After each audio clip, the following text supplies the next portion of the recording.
शहर में तो एक इंसान मिलता नहीं है। तो इतना सुनता है। ध्रुव कितने साल का है वो? 5 साल का। कितने साल का? आप में से कोई 5 साल या उससे कम का है? आप कितने साल के हो? 5 साल के हो? कितने साल के हैं? 5 साल।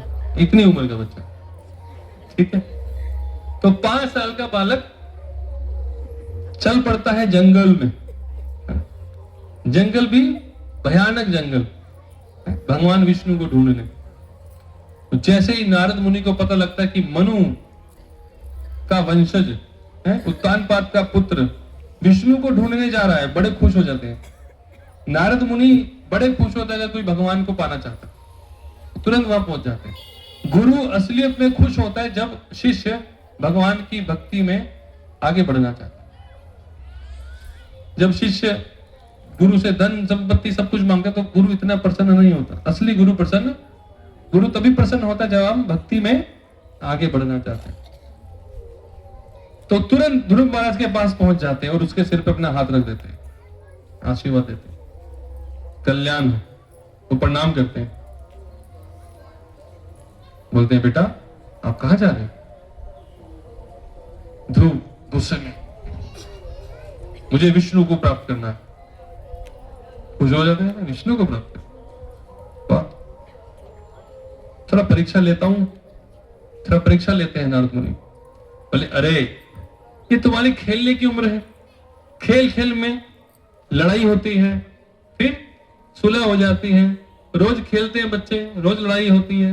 कोई कुछ बोल देता कितना बुरा थोड़ी मानता है कि भाई तुम घर छोड़ के चले जाओ। ठीक है, बोल दिया, घर जाओ आराम से खेलो कूदो।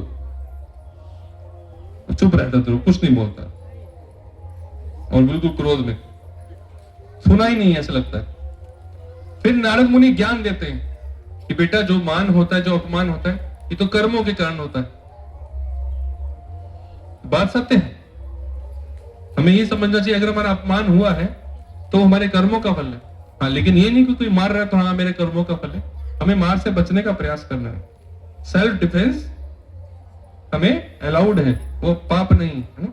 सेल्फ डिफेंस करना अधर्म नहीं है। हमको अपनी बचाव करना है। कोई आक्रमण कर रहा है तो हमको बचाव करना है। अब कोई अपमान कर रहा है और वो गलत है तो हमें उसका प्रतिकार करने का प्रयास करना है जितना हमारी क्षमता हो। उसके बाद भी अगर हमारी क्षमता के बाहर कुछ हो जाए तो उसको सहन कर लेना, क्षमता के बाहर। तो ध्रुव ये भी सुनते नहीं, बोलते हे नारद मुनि मुझे पता है आप ज्ञान की बात कर रहे हो, लेकिन अभी मैं अज्ञान में हूं। अपनी गलती स्वीकार करता है। मैं आपके आदेशों को सुन नहीं पा रहा हूं, समझ नहीं पा रहा हूं। मेरे मन में बस एक ही बात चल रही है कि मुझे विष्णु को प्राप्त करना। नारद मुनि समझ जाते हैं ये पास हो गया, एग्जाम पास कर लिया। उनको क्या चाहिए था? क्या चाहिए था ध्रुव को? विष्णु क्यों चाहिए थे? अर्थ चाहिए था। क्या चाहिए था?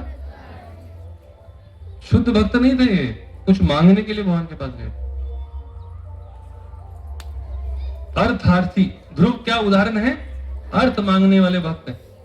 अर्थ मांगने भगवान के पास गए थे। अब विष्णु अर्थ देंगे इसलिए विष्णु चाहिए, समझ में आया? लेकिन एक गुण है विष्णु भक्ति में कि अगर कोई विष्णु भक्ति करता है, राम जी की, कृष्ण जी की, चाहे अर्थ के लिए करता है और वो उसमें लगा रहता है तो वो शुद्ध हो जाता है। उसके हृदय से ईर्ष्या द्वेष खत्म हो जाता है। ये गुण है किसका? भगवान विष्णु की भक्ति। जैसे रावण ने तपस्या की, हिरण्यकशिपु ने तपस्या की, उसको वर मिल गया, दर्शन हो गए, लेकिन तपस्या का फल मिलेगा तो उसने लोगों को सताया, लोगों को दुखी किया। लेकिन ध्रुव, प्रहलाद तो राक्षस था, उसको भगवान के दर्शन हुए, उसने कुछ नहीं मांगा, भक्ति मांगी और लोगों का कल्याण किया। और ध्रुव भी तपस्या के लिए जब जाते हैं, अर्थ मांगने ही जाते हैं और भगवान के भक्त नारद मुनि उन्हें मिलते हैं। फिर नारद मुनि उन्हें बोलते हैं ठीक है मैं तुमको बताऊंगा विष्णु कैसे मिलेंगे।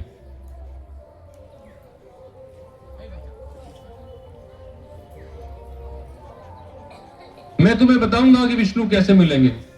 तो जो सतयुग का जो मंत्र था, ओम नमो भगवते वासुदेवाय, तो उस समय ध्यान की अवस्था में भगवान विष्णु का ध्यान करना है और ये मंत्र करना है। और भगवान की मूर्ति जैसी तुम्हारी क्षमता हो बनाओ, ये रूप है। भगवान विष्णु का रूप बता देते हैं नारद मुनि और बोलते हैं कि तुमको वन में जैव सुविधा मिले वैसे सेवा करो। तो जब हम शहर में हैं, जब हम घर पे हैं, जब हम वन में हैं, तो हो सकता है सब वस्तु एक प्रकार से ना मिले। तो वहां पर नारद मुनि बताते हैं देश काल परिस्थिति। क्या बोलते हैं? देश काल परिस्थिति, मतलब जैसी अवस्था है, जैसी सामग्री मौजूद है, उस तरीके से तुमको क्या करना है? सेवा करना। अब वन में बेचारा गया है, अब उसको हर बढ़िया चीज मिल जाएगी, मलाई मिल जाएगी, पनीर मिल जाएगी, जरूरी तो है नहीं। उसको पेड़ों से जो फल है वही मिलेंगे, तो फूल जो जंगल में वही मिलेंगे, हो सकता गुलाब ना मिले। जो खुशबूदार फूल मिलेंगे, जो फल मिलेंगे, वही भगवान को भोग लगाने हैं, है कि नहीं? तो भगवान अवस्था के हिसाब से सेवा ले लेते हैं। भगवान को यह नहीं है कि तुमको जो दिल्ली में मिल रहा है वही तुमको खरीक में भी देना। अमेरिका में हो सकता है अलग वस्तु मिले, लेकिन नियम क्या है कि भाई मांस, मदिरा, प्याज, लहसुन ये भगवान को नहीं चढ़ता। बाकी पुष्प जो अवेलेबल है, जो चीज अवेलेबल है, जो फल अवेलेबल है, हम भगवान को वो भोग लगा सकते हैं।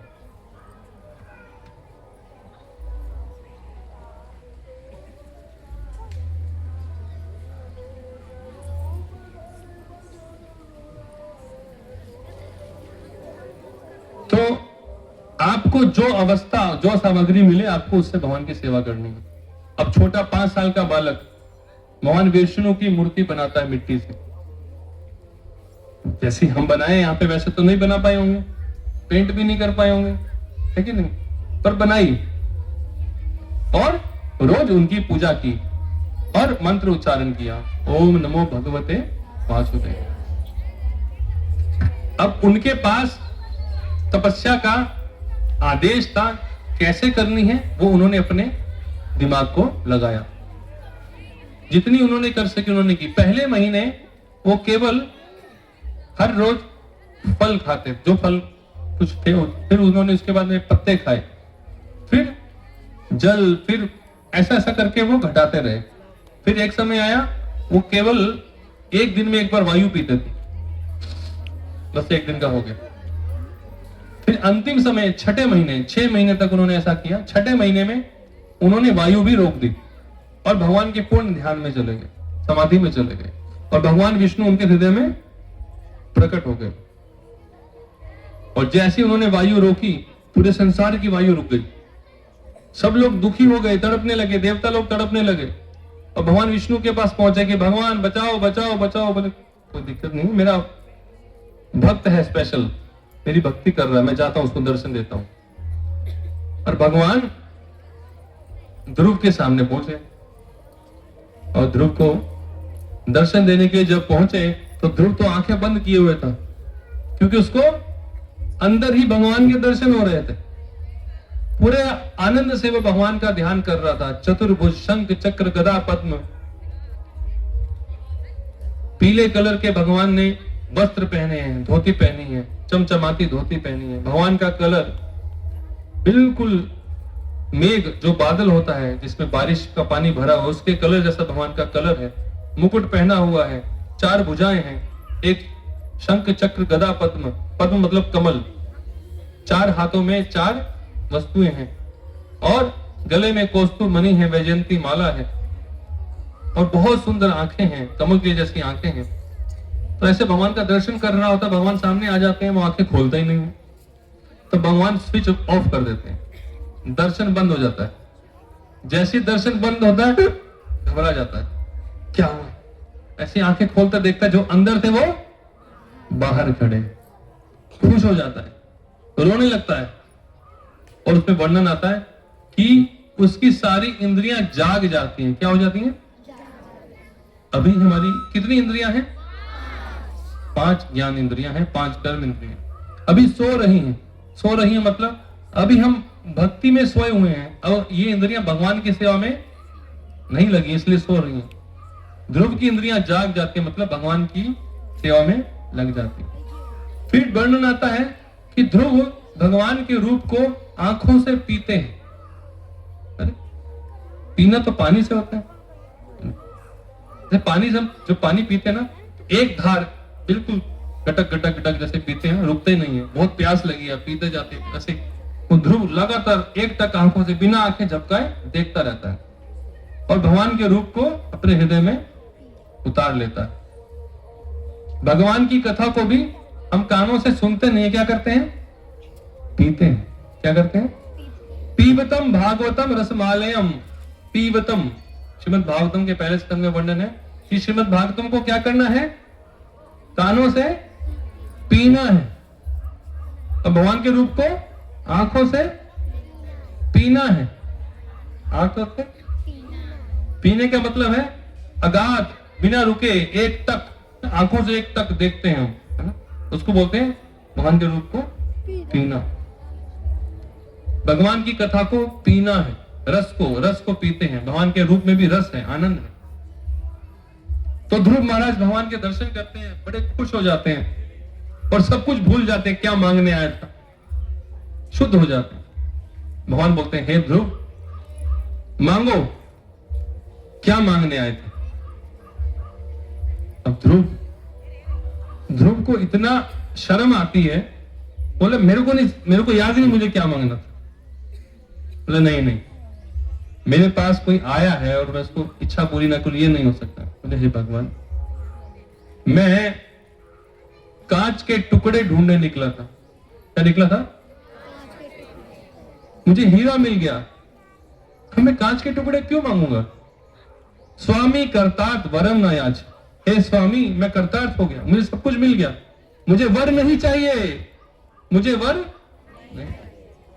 अब देखिए, एक तरफ है जो भगवान के दर्शन होने पे ब्रह्मा जी के दर्शन किए, जैसे भी रावण ने, कुंभकर्ण ने, हिरण्यकश्यप ने जो भी भक्ति की पूजा की, जब उनको देवता के दर्शन हुए उन्होंने मांगा और उन्होंने पूरा दुरुपयोग किया। लेकिन यहां पर भगवान के दर्शन हुए और बोला मुझे वर नहीं चाहिए, मुझे मिल गया जो मिलना था, जो ढूंढने आया था उससे ज्यादा कीमती चीज मिल गई। भगवान बोलते हैं देखो, लोग ना बाद में बोलेंगे कि मैंने छोटे 5 साल के बालक को पागल बना दिया, मुझे भक्ति किया, पूजा किया, मुझे प्राप्त किया, मांगने आया था मैंने दिया नहीं, बिना दिए भगा दिया, मैं तुम्हें देख तो रहूंगा। भगवान मैं माया में फंस जाऊंगा, मैं माया में फंस जाऊंगा। लाइन कट गया हो, हरे कृष्ण एकदम कृष्णा कृष्णा हरे हरे हरे राम तो मैं क्यों दे दूं?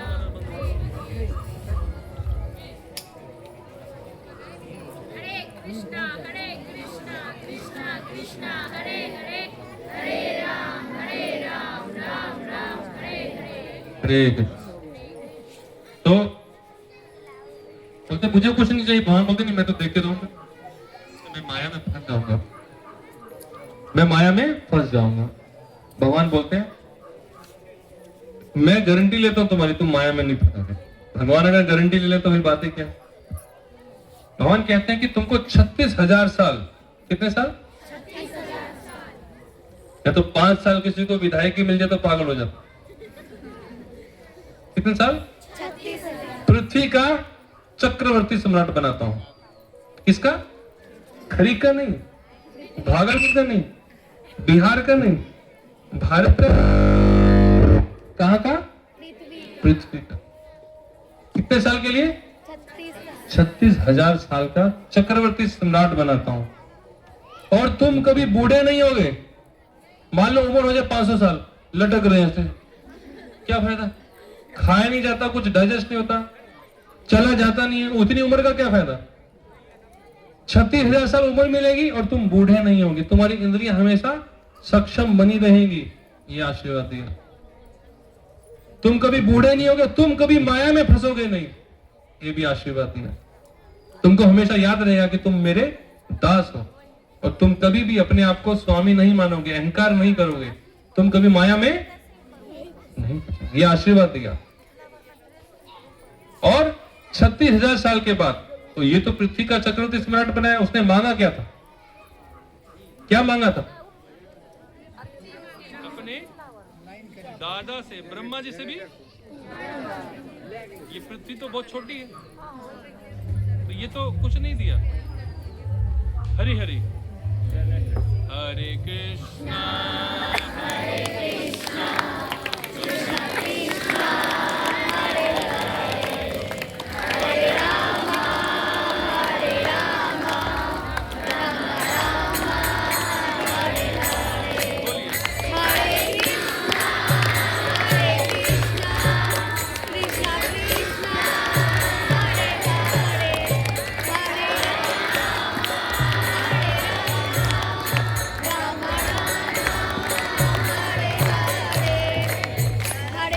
कृष्णा हरे कृष्णा कृष्णा कृष्णा हरे हरे हरे राम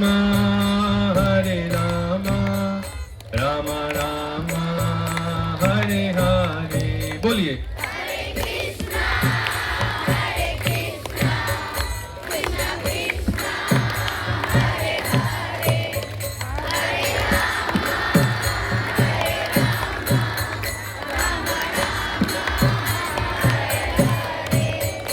हरे कृष्णा कृष्णा कृष्णा हरे हरे हरे राम हरे कृष्णा कृष्णा कृष्णा हरे हरे हरे राम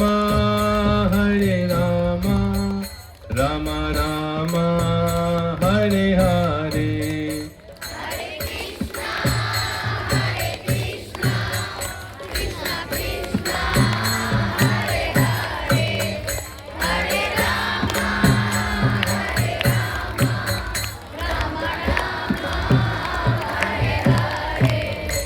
हरे कृष्णा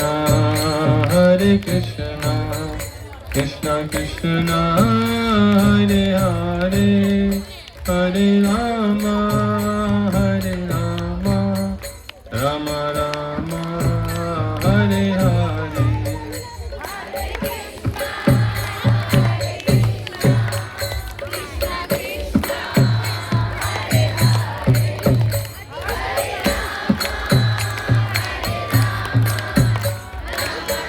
हरे कृष्णा कृष्णा कृष्णा हरे हरे हरे राम राम राम हरे हरे।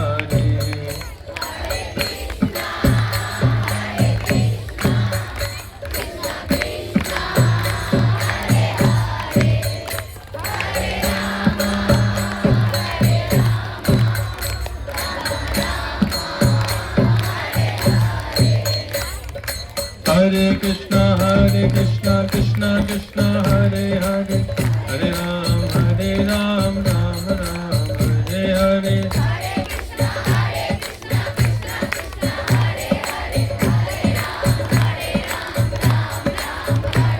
हरे कृष्णा कृष्णा कृष्णा हरे हरे हरे राम राम हरे हरे।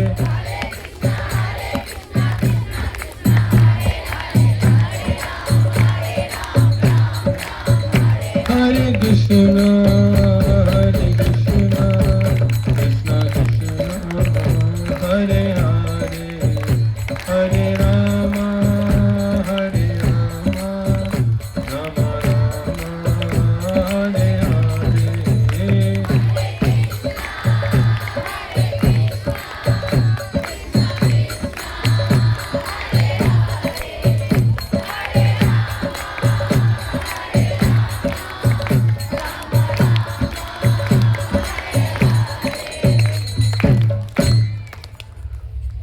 तो ध्रुव महाराज बोले मैं माया में फंस जाऊंगा। भगवान बोले नहीं, माया में नहीं फंसोगे, तुमको 36,000 साल का चक्रवर्ती सम्राट बनना है। तुम्हारी उम्र, तुम्हारा शरीर हमेशा यंग रहेगा, तुम बूढ़े नहीं होगे। और तुम कभी माया में फंसोगे नहीं। और उसके बाद तुमको एक लोक मिलेगा, जो लोक ब्रह्मा से भी ऊपर है। ये लोक भगवान ने मुख्य रूप से ध्रुव के लिए बनाया था, जो पहले मौजूद नहीं था। भगवान आपके लिए वो काम कर सकते हैं जो कभी आज तक हुआ नहीं है, एग्जिस्ट ही नहीं करता है, भगवान वो भी कर सकते हैं। और ये ध्रुव लोक ऐसा लोक होगा कि सारे ग्रह, सारे नक्षत्र, सप्त ऋषि भी तुम्हारी परिक्रमा करेंगे। ध्रुव जो तारा है, सभी नक्षत्र, जो ज्योतिष शास्त्र जानते हैं उनको ज्ञान है कि सभी नक्षत्र चक्र लगाते हैं किसका? ध्रुव तारे का। और आप देखेंगे सप्त ऋषि, सब 7 तारे दिखते हैं आकाश में, किसी को अगर ज्ञान हो थोड़ा बहुत। एक जमा चम्मच के आकार के होते हैं, 1 2 3, फिर एक ऐसे ये आकाश में दिखते हैं और उनके स्थान बदलता रहता है। साल के सर्दी के महीने में अलग जगह पे, गर्मी में वो अलग जगह पे होंगे, लेकिन ध्रुव हमेशा एक जगह पे रहता है, क्योंकि वो स्थिर है और बाकी सब उसका चक्र लगा रहे हैं। इस तरह से ध्रुव को आशीर्वाद मिलता है। और ध्रुव के पिता को जब ये ज्ञान होता है कि भगवान का दर्शन मेरे पुत्र को हुआ है, तो पहले दुखी होते हैं कि मैंने उसे निकाला, लेकिन जब पता लगता है कि भगवान उसको मिल गए तो बड़े खुश होते हैं और सोचते हैं, पहले तो स्वागत होता है ध्रुव का, पूरा हाथी घोड़े नगाड़े बजाकर। किसी को भगवान मिले तो बड़ी अच्छी बात है ना। लोग आजकल दुखी हो जाते हैं, अगर कोई भगवान को प्राप्त कर लेता, लोग दुखी हो जाते हैं, है ना, क्योंकि धर्म का ज्ञान चला गया है। अरे भगवान को पाने चला गया, या क्या करे, मेरा बेटा बर्बाद हो गया। यहाँ पे पृथ्वी का राजा खुशी मना रहा है कि मेरे बेटे को भगवान मिल गए, और सोचता है कि अरे मैं कितना बेशर्म हूं, मेरा बेटा, मेरी उम्र है भक्ति करने की, मैंने पूरी उम्र निकाल दी, मुझे भगवान नहीं मिले, 5 साल में भगवान को प्राप्त कर लिया, अब मैं भी जाऊंगा भगवान को प्राप्त करने के लिए। उनके पिताजी, पुत्र एंट्री करता है, पिताजी निकल जाते हैं तपस्या करने के लिए। और अभी 5.5 6 साल के हैं ध्रुव, लेकिन जब भगवान का ज्ञान हो गया तो पूर्ण ज्ञान हो गया, उनको वो राजा बना देते हैं।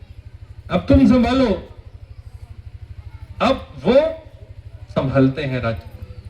हालांकि छोटे बेटे, अब सुरुचि कुछ नहीं बोलती कि मेरे कोख से जन्म लेना है, और उसको भी अकल आ जाती है कि भाई ये मेरा असली उत्तराधिकारी है। और क्योंकि सुरुचि ने ध्रुव के प्रति अपराध किया था, कालांतर में वो और उसका बेटा जंगल में जल के मर जाते हैं। अगर कोई वैष्णव अपराध करता है ना, उसे आज नहीं तो कल कड़ा दंड मिलेगा, बहुत भयानक दंड मिलेगा। और फिर समय के साथ जब 36,000 साल पूरे होते हैं, वर्णन आता है कि ध्रुव को वैकुंठ से विमान लेने आता है, चलो तुम्हारा समय हो गया, तुम ध्रुव लोक चलोगे। ध्रुव लोक भी वैकुंठ लोक है, वहां पर विष्णु भगवान का विराजमान है, वो शाश्वत जगत है। तो पुत्र ध्रुव बोलता है कि मेरी मां कहां है? मेरी मां के कारण तो मुझे ज्ञान मिला, है ना, मेरी मां कहां है? क्या वो नहीं जा सकती क्या मेरे साथ? तो विष्णुदूत बोलते हैं, उधर देखिए। तो जो दूसरा महल, जो जिसमें वो उनकी मां रहती थी, वो पहले वैकुंठ के विमान में बैठी हुई थी। बोले देखो पहले बैठी हुई है, वो जा रही तुमसे पहले, तुम भी चलोगे, तुम्हारी माता भी चलेगी, तो दोनों वैकुंठ के लिए प्रस्थान करते हैं। हरि बोल। तो जब हम ऐसी कथाएं सुनते हैं, हमारे मन में भी इच्छा होती है कि हम भी कभी वैकुंठ जाएंगे, लेकिन उसके लिए थोड़ा सा भजन करना होगा, है ना, उतना नहीं, लेकिन थोड़ा सा तो शुरू करना, शुरुआत तो करनी होगी। नहीं मैं बस अंतिम समय में कर लूंगा, नहीं, अंतिम समय में तभी हो पाएगा जब हम शुरुआत से करें। जो शुरुआत से नहीं करते हैं वो बुढ़ापे में भी नहीं कर पाते। अभी कई लोग हैं जो बुढ़ापे में कथा पढ़ते हैं, रामायण पढ़ते हैं, कथा में सुनने आते हैं, उनको अच्छा लगता है क्योंकि उन्होंने पहले कुछ भक्ति की है। जिन्होंने भक्ति नहीं की बिल्कुल भी, हमेशा ताश खेला है ना, या कुछ और जगह दिमाग लगाया है, वो बचपन में भी राजनीति की बात कर लेंगे, ताश खेल लेंगे, लेकिन भक्ति नहीं करेंगे। उनको पूरी राजनीति का ज्ञान होगा लेकिन भक्ति का ज्ञान नहीं देंगे। तो अगर हम आधा घंटा 1 घंटा भक्ति में देंगे तभी हम अंतिम समय में भक्ति कर पाएंगे, नहीं तो आज के समय में हम कई घंटे हम टीवी में मोबाइल में दे देते हैं। हमारे पास समय है, चाहे यहाँ बच्चे हो चाहे बड़े हो, सबके पास समय है, लेकिन समय हम कहां दें ये हमारा निर्णय। प्रभु जी समय नहीं है, प्रभु जी समय नहीं है। लेकिन मैं देखता हूं कि जो ये मोबाइल है और जो ये व्यर्थ की बातें हैं, इधर की उधर उधर की इधर, उसने ये कर दिया, इसने ये कर दिया, वैसा हो गया, वैसा, बहुत टाइम हम बिताते हैं। टाइम तो हमारे पास है लेकिन हमें टाइम कहां लगाना है, टाइम का सदुपयोग करना है या फिर दुरुपयोग करना। एक गांव में एक व्यक्ति जाता, ईसाई गांव था वो, इंडिया के बाहर की वो स्टोरी है। वो देखता है कि जो गांव में कब्रिस्तान है उसमें जो भी कब्र है उसमें उन सबकी उम्र लिखी हुई। उम्र में क्या लिखा है, किसी का 2 साल, किसी का 3 साल, किसी का 4 साल। बड़ा हैरान हो जाता है कि यहाँ पे छोटे होते ही मर जाता है व्यक्ति, इतनी कम उम्र में मर जाता है, इतने साल ही जीता है। गांव में जाता, वहां पे छोटे बच्चे भी थे, बड़े भी थे, बूढ़े भी थे। पूछता है कि देखिए ये आपके जो कब्रिस्तान है बड़ा अजीब है। बोला क्यों अजीब है? बोलो उसमें जितनी भी कब्रें हैं उसमें सब में लिखा है 2 साल, 3 साल, 4 साल। 4 साल से ऊपर तो किसी का लिखा ही नहीं है। बोला इतने साल ही जीता व्यक्ति वो? बोला हाँ उतने साल ही जीता है। बोले लेकिन मैं देख रहा हूँ अभी तो बूढ़े लोग भी हैं। बोला वो समय जो है वो समय है जो उसने सदुपयोग किया। अपनी पूरी उम्र में जो समय उसने सदुपयोग किया है वो वहां लिखा है, जो दुरुपयोग किया उस समय का क्या फायदा। जीने के लिए तो पेड़ भी जीता है, सांस लेने के लिए धोकनी, चूल्हे में हम धोकनी फूंक मारते ना, सांस तो वो भी लेती है। उस सांस लेने का क्या फायदा? हम 50 साल 100 साल जिए, 50 साल 100 साल सांस ले लिए या पेड़ की तरह जी ले, लेकिन कुछ ढंग का काम नहीं किया, सदुपयोग नहीं किया, तो हमारा जीना, हमारा सांस लेना उस धोकनी के समान है जो सिर्फ सांस ले रही है, या उस पेड़ के समान है जो खड़ा है लेकिन कुछ सदुपयोग नहीं कर रहा। तो हमें सोचना है कि हमें अपने समय का काउंटिंग अपने जीवन में जोड़ना है या घटाना है। Quantity of life doesn't matter, quality of life matter. हम कितने साल जिए मैटर नहीं करते हैं, कैसा जिए हैं ये मैटर करता है।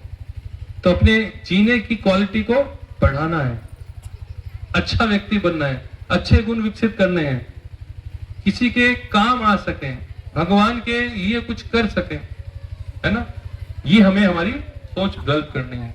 ऐसा करेंगे तो सच में सुख, अगर हम सिर्फ अपने लिए सोचेंगे ना तो सब जगह कंपटीशन होगा, सब जगह द्वेष होगा और हमेशा चिंता रहेगी। अगर हम किसी को आगे बढ़ता देखेंगे तो हमें दुख ही होगा, अरे वो आगे बढ़ गया, कभी खुश हो ही नहीं पाएंगे। और अगर हम सबका भला सोचेंगे तो भगवान हमारा भी भला करेगा, हमेशा खुश रहेंगे हम। क्यों? अब किसी को आगे बढ़ता देख के हमको दुख नहीं होगा, कष्ट नहीं होगा। लोगों को अपने दुख से दुख नहीं है, दूसरों के सुख से ज्यादा दुख है। एक बार दुर्योधन बड़ा दुखी था। जो पांडव थे उनको 13 साल का वनवास मिल गया, उनका महल, उनका राज्य सब दुर्योधन के पास आ गया। दुर्योधन जीत गया, फिर भी दुखी था। कर्ण उनके पास आता है, बोलता है हे दुर्योधन, हे मित्र, तुम क्यों दुखी हो? तुम्हें तो अब राज्य मिल गया है, तुम हस्तिनापुर के एकमात्र राजा बन गए हो, पांडव लोगों को तुमने वनवास में भेज दिया है, अब तुम दुखी क्यों हो? दुर्योधन बोलता है कि हे कर्ण, सच बताऊं? बताओ। बोले जब पांडव सामने रहते हैं ना, उनको चिढ़ाने में मजा आता है। उनके चेहरे पर उदासी देखता हूं, उनको दुखी देखता हूं, बड़ा अच्छा लगता है, मन को सुकून मिलता है। अब वो मेरे से दूर चले गए हैं, लेकिन मैं उनका दुखी चेहरा देख नहीं पा रहा हूं, इसलिए मुझे आनंद नहीं आ रहा है। अब सोचिए, हमें इसलिए दुख है वो क्योंकि उनको वो दूसरे को दुखी नहीं देख पा रहा। ऐसे हैं हम। एक बार तो इसको मैं कथा को पूरा कर देता हूं। तो वो करण बोलता है, अच्छा ठीक है, अब हम चलेंगे। कहां चलेंगे? जहां पे पांडव लोग वनवास में रह रहे हैं वहीं चलेंगे। वहां जाकर हम डीजे पार्टी करेंगे, डांस करेंगे, शराब पिएंगे और उनको चिढ़ाएंगे हम। दुर्योधन बोलता, हाँ तुम हो मेरे असली मित्र। यह है मित्रता करण की। तो चले जाते हैं, वहां पे पार्टी करते हैं, अय्याशी करते हैं, नदी में नहाते हैं। और इंद्र जो कि अर्जुन के पिता समान है, वो देखते हैं ऊपर से कि क्या हो रहा है। यक्षों को भेजते हैं और जो नदी में नहा रहे हैं उस नदी में वो यक्ष उस नदी का स्वामी होता है। दुर्योधन को बोलता है, हटो यहां से, ये नदी तुम्हारी नहीं है। दुर्योधन को गुस्सा आता है कि भाई मैं क्षत्रिय हूं, मैं एंजॉय कर रहा हूं, तुम मुझे रोक रहे हो। तुमको पता नहीं मैं कौन हूं? मेरे साथ कर्ण है, इतना महारथी है। मतलब जो भी हो तुम्हारी सबकी छुट्टी हो जाएगी, ये नदी हमारी है, तुम इससे बाहर निकलो। युद्ध शुरू हो जाता है। दुर्योधन, कर्ण, दुशासन, शकुनी सब लोग युद्ध करते हैं और यक्ष लोग उनकी छुट्टी छुड़ा देते हैं। कर्ण वहां से भाग जाता है। जो महान योद्धा है, कर्ण वहां से हार के भाग जाता है। ये टीवी वाले नहीं बताते आपको। और दुर्योधन को बंदी बना लिया जाता है और उस दुर्योधन को युधिष्ठिर महाराज के पास लेके जाते हैं यक्ष कि हे धर्मराज, ये तुम्हारा मजाक उड़ाने आया था, इसको क्या सजा दे? और भीम और अर्जुन खुश हो जाते हैं, बोले हम युद्ध करके हराते, पहले ही हार गया, मजा आ गया। युधिष्ठिर जो कि ईर्ष्या रहित थे, युद्ध करेंगे, खुद करेंगे जो कर्तव्य है, लेकिन यहां पर वो कहते हैं कि अभी इसको छोड़ दो, हम युद्ध करेंगे, खुद करेंगे इसको, हम जब हमें समय आएगा, जब हमें भगवान का आदेश होगा, लेकिन अभी इसको छोड़ दो, क्योंकि हम बाहर वालों के लिए 105 हैं, घर में हम 100 और 5 हैं। तो वहां पर वो दुर्योधन को छोड़ देते हैं। यह है दुर्योधन जो ईर्ष्या से भरा हुआ है। एक बार एक व्यक्ति तपस्या करता है और उसके सामने देवता प्रकट हो जाते हैं और वो बोलते हैं कि मांगो, क्या मांगना है? बस एक शर्त। बोले क्या? जो भी तुमको मिलेगा पड़ोसी को डबल मिलेगा। वो टेंशन पड़ जाता है, हैं? क्या? बोला अगर कुछ मांगूंगा तो डबल मिलेगा? बोला अच्छी चीज तो नहीं मांग सकता फिर मैं, कुछ भी अच्छा मांगूंगा पड़ोसी को डबल मिलेगा। उसको क्या सोचना चाहिए था? उसकी जरूरत क्या, वो मांगना चाहिए था। पड़ोसी को कितना मिले उसको क्या मतलब, उसका काम पूरा हो जाएगा। नहीं, पड़ोसी को डबल कैसे मिल जाए? बोलते हैं मैं एक आंख से अंधा हो जाऊं।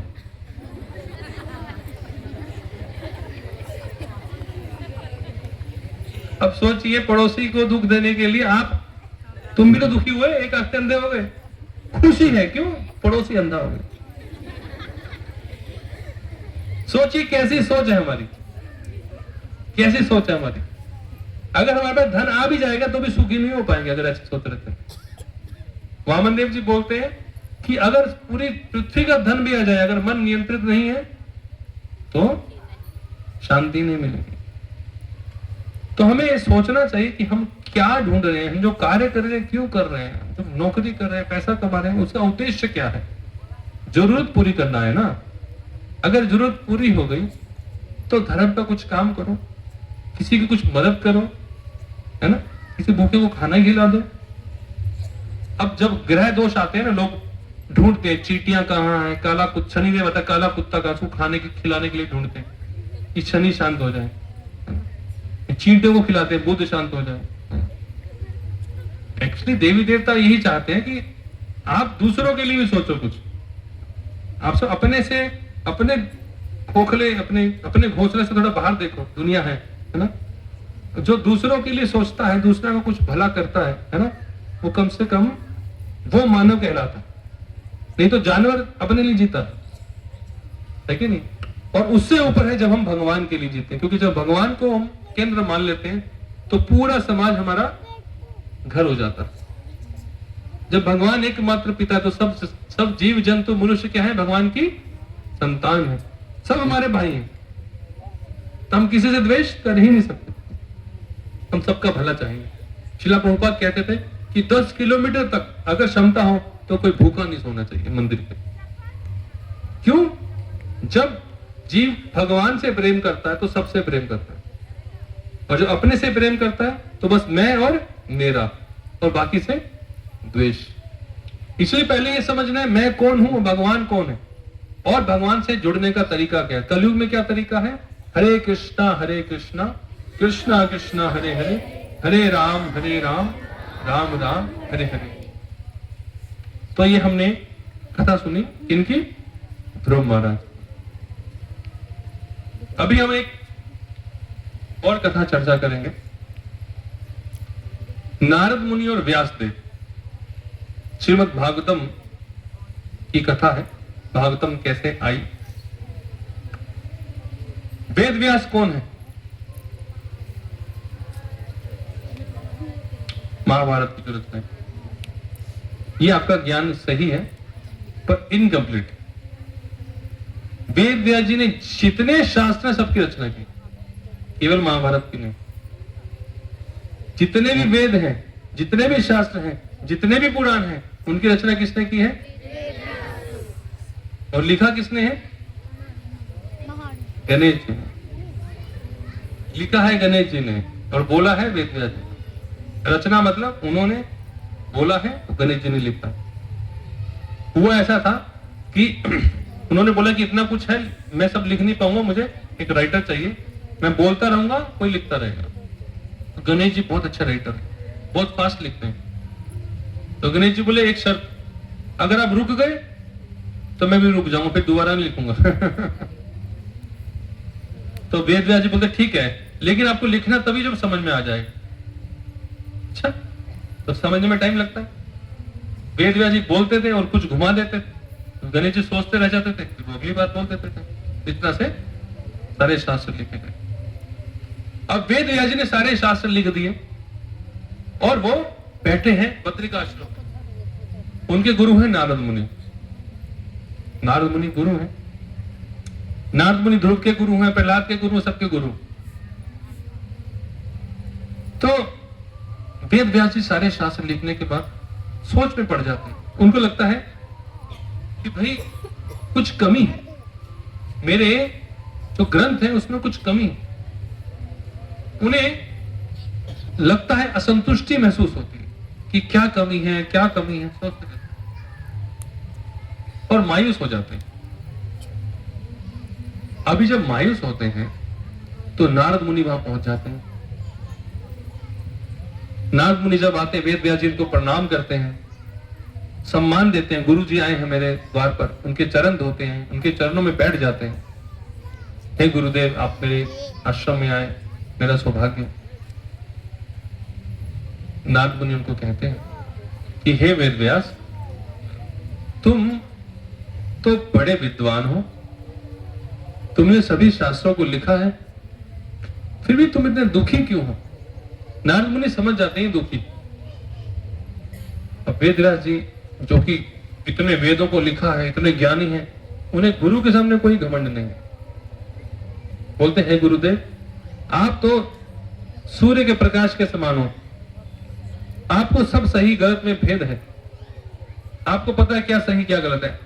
आप बताइए कि मुझ में क्या कमी है जिसके कारण मैं सारे शास्त्र लिखने के बाद भी असंतुष्ट हूं। सोचिए, जिसने सारे शास्त्र लिखे हैं वो दुखी है, तो फिर उन शास्त्रों को पढ़कर हमको पूर्ण सुख कैसे मिल सकता? वेद व्यास जी दुखी हैं। नारद मुनि बोलते हैं कि हे वेद व्यास, हे बादरायण, तुमने जितने भी ग्रंथ लिखे हैं उसमें तुमने ग्रंथों के कई विभाग हैं। पुरुषार्थ एक विभाग है, कर्म कांड है, उपासना कांड है। कर्म कांड में क्या होता है कि आप कुछ संकल्प लेते हो और फिर आप पूजा करते हो, संकल्प में कुछ मांगते हो, फिर पूजा करते हो। उसमें हम कुछ, चाहे दुख को दूर करने के लिए, चाहे सुख प्राप्ति के लिए हम संकल्प लेते हैं कि मैं ये पूजा पाठ कर रहा हूं, मेरी ये इच्छा पूरी हो जाए। ये आता है कर्म कांड में। किसमें आता है? वेद व्यास जी को नारद मुनि बोलते हैं, हे नारद, नारद मुनि वेद व्यास जी को बोलते हैं, हे बादरायण, हे वेद व्यास, तुमने जितने भी वेद लिखे हैं तुमने उसमें सबको लॉलीपॉप पकड़ाया। लॉलीपॉप मतलब तुम ये पूजा करोगे ये मिल जाएगा, ये पूजा करोगे ये मिल जाएगा, ये व्रत रखोगे तो सुंदर पति मिल जाएगा, ये व्रत रखोगे सुंदर पत्नी मिल जाएगी, ये व्रत करोगे तो दुश्मन हार जाएगा, ये व्रत करोगे तो पैसा मिल जाएगा। तुमने पूजा के अंदर भी तुमने अर्थ डाल दिया, इसलिए तुम असंतुष्ट हो। जो लोग वैसे ही भगवान को प्राप्त नहीं करना चाहते वो धर्म भी करेंगे संसार में भोग प्राप्त करने के लिए, भगवान को प्राप्त करना ही नहीं चाहेंगे। तुमने लोगों को शास्त्रों के नाम पे और बांध दिया। वेद व्यास जी घबरा जाते हैं। आप बोलोगे गलत है, गलत नहीं है, क्योंकि हम संसारिक लोग, संसारिक चीजें चाहिए हमको। अब जब हमको लगता है भगवान से मिल सकते, कम से कम भगवान की पूजा तो करते हैं। अगर भगवान की पूजा भी नहीं करेंगे तो भगवान के पास जाने की कभी उम्मीद ही नहीं रहेगी। ध्रुव भगवान के पास कम से कम मांगने गया तो फिर भगवान मिल गए, है कि नहीं? तो ये विधि गलत नहीं है।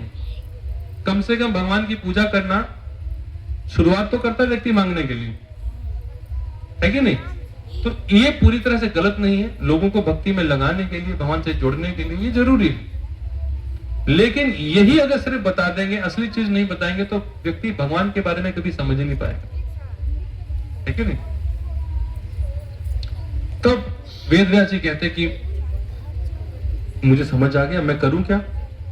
बोले तुम एक ऐसा ग्रंथ लिखो जिसमें भौतिक संसार में जो बंधन है उससे निकलना कैसे वो बताया जाए। तुमने जो बताया उसमें फंसने की विधि है, निकलने की विधि। अभी ऐसा ग्रंथ लिखो जो केवल और केवल हरि का गुणगान हो और इस संसार में मोक्ष का साधन हो। तुम एक ऐसा ग्रंथ लिखो। तब वेद व्यास जी समाधि में बैठते हैं और वो जिस ग्रंथ की रचना करते हैं वो ग्रंथ है ग्रंथराज श्रीमद् भागवतम, पुराण अमलम। इसलिए श्रीमद् भागवतम बाकी सब ग्रंथ वेद पुराण से अलग है, ऊपर है, क्योंकि इसमें धर्म अर्थ काम मोक्ष नहीं है। इसमें केवल और केवल हरि का गुणगान है और भक्ति है। इसीलिए इसके श्रवण मात्र से जब धुंधकारी क्या मोक्ष नहीं हो रहा था, किसी भी विधि से नहीं हो रहा था, तो उसको श्रीमद् भागवतम सुना गया, तब उसका मोक्ष हुआ। इसलिए श्रीमद् भागवतम पुराण अमलम है। और इसी ग्रंथ को हमें हमारे जीवन का लक्ष्य होना चाहिए कि श्रीमद् भागवतम को समझना है और उसके अनुसार जीवन को ढालना है। ये लक्ष्य होना चाहिए। आज नहीं, 10 साल बाद, 5 साल बाद धीरे धीरे शुरू करेंगे तभी समझ में आएगा, है कि नहीं? अब वेद व्यास जी बोलते हैं नारद मुनि को, हे नारद मुनि, आप इतने महान संत हैं, आपको सब ज्ञान है, आप भगवान विष्णु के पास भी तुरंत पहुंच जाते, वैकुंठ में आपकी एंट्री है, आप इस स्तर पर कैसे पहुंचे? आपको कैसे भगवान की ऐसी भक्ति मिली, ऐसा आप भक्त बन पाए? तो नारद मुनि अपनी कथा बताते हैं। नारद मुनि बताते हैं कि मैं अपने पिछले जन्म में एक दासी पुत्र था। मतलब कि घर में जो कार्य करते हैं लेडीज, उनके पुत्र थे। और बहुत कोई ऊंची जात, जैसे ऊंची नीची जात लोग बोलते हैं ना, ऐसे कोई ऊंची जात के भी नहीं थे। सिंपल 4-5 साल के वो बच्चे थे और उनकी मदर घरों में कार्य करती थी और अपना गुजारा करती थी। पिता नहीं थे। तो एक बार उनके घर में चतुर्मास, जो सावन शुरू होता है, सावन भादो, और उसके आगे के 2 महीने, तो 4 मास को चतुर्मास कहते हैं। उसमें साधु संत उनके घर में आते हैं। उनकी माँ के अंदर सेवा भाव था, सेवा पहले ही करती थी, उन साधुओं का सेवा करती है, भोजन बनाना, भोजन लगाना। और साधु संत उस समय चतुर्मास में भ्रमण नहीं करते थे, एक स्थान पर रुक जाते थे। अगर मान लो इस गांव में आ गए हैं, चतुर्मास शुरू हो गया, तो इसी गांव में कहीं रुक जाएंगे। तो उन माता जी ने, नारद मुनि की माता जी ने उनकी सेवा की और नारद मुनि भी मदद करते थे, बर्तन लगाना, खाना खिलाना, फिर प्लेट उठाना, सेवा करते थे। इतनी सेवा की उन्होंने और इतने अच्छे संत थे, उनको बड़ा अच्छा लगा और उनसे पूछकर उनका जूठा खा लेते थे। बिना आज्ञा के नहीं, आज्ञा से। अब उनका जूठा खाया और कथा सुनी। और नारद मुनि के अंदर गुण था कि वो चंचल कम थे वो। और 4 महीने उनसे कथा सुनी, उनका जूठा प्रसाद पाया, उनकी सेवा की। बोले 4 महीने की सेवा से मुझे भगवान के प्रति प्रेम हो गया। केवल 4 महीने से। सतयुग द्वापर की बात बता रहा हूं मैं, त्रेता की कि नहीं। तो पहले भी वैसे ही पाप कर्म कम होता था।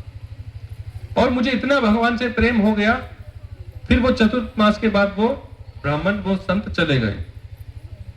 और मेरी जो माता थी वो कार्य करती थी, जाती थी, घर में आती थी, मैं घर में रहता था, लेकिन भगवान के ध्यान में करता रहता था, मेरा अच्छा लगता था मुझे। लेकिन एक दिन एक सर्प ने दुर्भाग्य से मेरी मदर को डस लिया और मेरी मदर चल बसी। अब 5-6 साल का बालक है, छोटा बालक है, उसको क्या पता क्रियाक्रम, कोई जंगल में वहां पे था भी नहीं। उन्होंने जैसे तैसे जो भी उनसे हो पाया और भगवान को ध्यान करके, जो साधु संतों से सुना था कि भगवान हिमालय के पास जाके साधना करो, वहां पे तुमको भगवान मिलेंगे, जो जो भगवान के बारे में उन्होंने सुना था वो सुनकर वो उत्तर की तरफ चल पड़ते हैं और जंगल में पहुंच जाते हैं। और वहां पर बैठकर वो ध्यान करने लगते हैं जो उनको संतों ने बताया था। और उन्हें कुछ ही घंटों में ध्यान लग जाता है। ध्यान लगने का मतलब भगवान के दर्शन हो जाते हैं, उनका चित्त बिल्कुल शुद्ध हो जाता है, क्योंकि उन्होंने 4 महीने संतों की सेवा की थी। और वो समय भी शुद्ध समय था, कलयुग का समय नहीं था। और जब भगवान के दर्शन हो जाते हैं तो बड़ा आनंदित हो जाते हैं, जैसे ध्रुव महाराज आनंदित होते हैं। और दर्शन करके वो सुख प्राप्त ही कर रहे होते हैं तो भगवान दर्शन को बंद कर देते हैं और बोलते हैं, हे ध्रुव, हे नारद, तुम इस जन्म में मुझे प्राप्त नहीं कर पाओगे। मान लो आपको कोई 1 करोड़ रुपए दे दे तो तुरंत छीन ले, ये कहाँ गया, है ना? तो नारद मुनि पूरा विचलित हो जाते हैं। बोले तुम इसी तरीके से मेरी भक्ति करते रहो तो अगले जीवन में तुम्हें मैं प्राप्त हो जाऊंगा। तो उस जीवन में पूरी भक्ति करते हैं और अगले जन्म में वो क्या बन जाते हैं? नारद मुनि, जो हम जानते हैं। सोचिए, एक दासी पुत्र हैं जो केवल भगवान के संतों की सेवा करते हैं, जो योग्य संत हैं उनकी सेवा करते हैं, उनसे कथा सुनते हैं। इतना करने मात्र से और उसी के आधार पे जब भगवान का ध्यान भक्ति करते हैं उनको भगवान मिल जाते हैं और वो नारद मुनि बन जाते हैं। तो हम देखते हैं शास्त्रों में कि भगवान की कृपा ना तो उम्र पे आधारित है, ना तो जाति पे आधारित है, ना तो स्त्री या पुरुष पे आधारित है। भगवान की भक्ति किसी को भी मिल सकती है, एक 5 साल के बालक को भी मिल सकती है ना। तो बच्चे हो फिर बोले ये उम्र नहीं है भक्ति करने की। भक्ति कब करनी है? जब मुंह में दांत नहीं, जब पेट में आंत नहीं, जब समाज निकाल दे, कंपनी निकाल दे, तुम हमारे काम के नहीं हो, अब हम भजन करेंगे। अरे भाई, जब आप किसी को प्रेम करते हो, उसको कुछ वस्तु देते हो अच्छी, भगवान को आप खिला हुआ गुलाब दोगे या मुरझाया हुआ? मुरझाया छड़ा हुआ, ये किसी काम का नहीं, पिड़ा भगवान। तो हम भी जब सामर्थ्य है, जब शक्ति है, जब बुद्धि है, तब भगवान की सेवा शुरू करेंगे तो सीख पाएंगे, समझ पाएंगे। जब हमारा दिमाग की क्षमता कम हो जाएगी, हमारे शरीर की क्षमता कम हो जाएगी, तो क्या सीखेंगे? तो इसलिए ये मूर्खता है, ये हमारे अंदर डाला गया है। हम सनातनियों को धर्म से दूर करने के लिए डाला जा रहा है हमारे अंदर कि कम उम्र में भक्ति नहीं करनी चाहिए। ऐसा नहीं, सीखने के समय अभी है, ज्ञान प्राप्त करने का समय अभी है। इसलिए पढ़ाई हम कब करते हैं? बुढ़ापे में हम पढ़ाई थोड़ी शुरू करते हैं, क्योंकि अभी समय। इसलिए भक्ति, भगवान के बारे में भी जानने का समय अभी समझेंगे तभी बाद में कर पाएंगे। हाँ, बहुत समय ना दे चाहे, पर कुछ समय तो दे, आधा घंटा दे, चाहे 1 घंटा दे, जितना समय अवेलेबल है। इधर उधर घूमने मस्ती करने के समय को कुछ कम कर दे और भगवान के समय को कुछ बढ़ा सके। हरे कृष्णा हरे कृष्णा कृष्णा कृष्णा हरे हरे, हरे राम राम राम हरे हरे। तो श्रीमद् भागवतम सबसे उत्तम ग्रंथ है और हरि नाम सबसे उत्तम साधन है कलयुग में भगवान को प्राप्त करने का।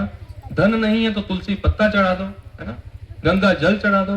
धन है तो धन से सेवा करो, जो हमारे पास क्षमता है उससे हम सेवा कर सकते हैं। ठीक है, तो हमारी आपसे प्रार्थना है, जो भक्त भगवान का नाम जप करना चाहता है वो माला ले सकते हैं, पुस्तक ले सकते हैं यहाँ पर। और हम लोग पूरे बिहार में बेगूसराय, भागलपुर, पटना, करीब हर जगह हम सेवा कर रहे हैं, धर्म का प्रचार कर रहे हैं। हमारा एक ही उद्देश्य है, हमारा सनातन धर्म जो असली सनातन धर्म है लोग जाने, असली भक्ति से भगवत गीता से जुड़े। तो आप पुस्तकें ले सकते हैं। हम गौशाला भी भगवान के प्रिय हैं, गाय उनकी सेवा भी करते हैं और भूखे लोगों को हम भोजन भी करवाते हैं और संत लोग जो हमारे पास रहते हैं उनकी भी हम सेवा करते हैं, धर्म का प्रचार करते हैं जगह जगह जाकर। आप लोगों की जो भी क्षमता है, जो भी सामर्थ्य है, वो आप उससे हमारी सहायता कर सकते हैं। आप चावल आटा भी दे सकते हैं, गाय के लिए भी कुछ दे सकते हैं, चाहे आप धन दे सकते हैं। तो आपको जो भी सामर्थ्य से आपको सेवा हो, भगवान की सेवा जरूर करें। और जो लोग भगवान के नाम जप से सेवा करना चाहते हैं वो नाम जप से सेवा शुरू कर सकते हैं। भगवान की सेवा जीव से शुरू होती है। हरे कृष्णा कृष्णा कृष्णा हरे हरे, हरे राम राम राम हरे हरे। जीव तो सबके पास है, धन हो सकता सबके पास ना हो, है ना। तो ये सेवा तो आप जरूर कीजिए। ठीक है, आप जो भी माला लेना चाहते हैं माला ले सकते हैं और भगवान का नाम शुरू कर सकते हैं। हरे कृष्ण। और जो पुस्तक लेना चाहते हैं आप पुस्तक भी ले सकते हैं। और किसी कोई प्रश्न है तो प्रश्न कर सकते हैं। कुछ प्रश्न है किसी का? फिर आज हम कथा को विराम देंगे क्योंकि शाम को फिर कथा है हमारी। कोई प्रश्न किसी का? कैसा लगा कथा? समझ में आया? अच्छा लगा? क्या अच्छा लगा? कथा में क्या?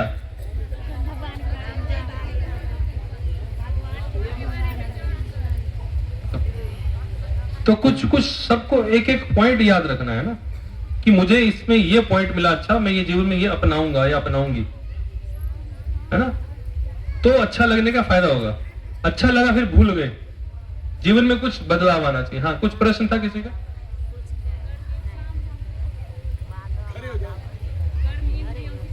कर्म इंद्रियां, तो ज्ञान इंद्रियां जिससे हम ज्ञान अर्जन करते हैं, कर्म इंद्रियां जिससे हम कर्म करते हैं। हाथ है, पैर हैं, मुंह से बोलना है और जो हमारे मल द्वार है इसको भी कर्म इंद्रियां बोलते हैं। ये 5 हमारे कर्म इंद्रियां। साम दाम दंड भेद क्या कोई बोल रहा था? साम दाम का अर्थ क्या? साम दाम दंड भेद 4 चीजें हैं। ये नीति होती है और ये राजनीति में भी उपयोग की जाती है और माया भी इसको उपयोग करती है हमको हराने के लिए। साम दाम, दाम मतलब पैसा, साम मतलब आपको कुछ सुंदर चीज से आकर्षित किया जाएगा, है ना। और दाम मतलब आपको पैसे से रिश्वत दिया जाएगा, है ना? अगर दुश्मन को हराना है तो 4 नीतियां हैं, साम दाम दंड भेद। दंड लास्ट में है, डराना। भेद मतलब डाउट दे देंगे, भेद मतलब संदेह पैदा करती है। माया भी ऐसा करती है। जब भगवान की भक्ति करना चाहते हो तो आपको पहले तो साम, आपको कोई सुंदर चीज से आकर्षित करवाएंगे, भगवान को छोड़ दो भाई। फिर दाम पैसा, फिर भेद, भगवान पे डाउट हो जाएगा। दुनिया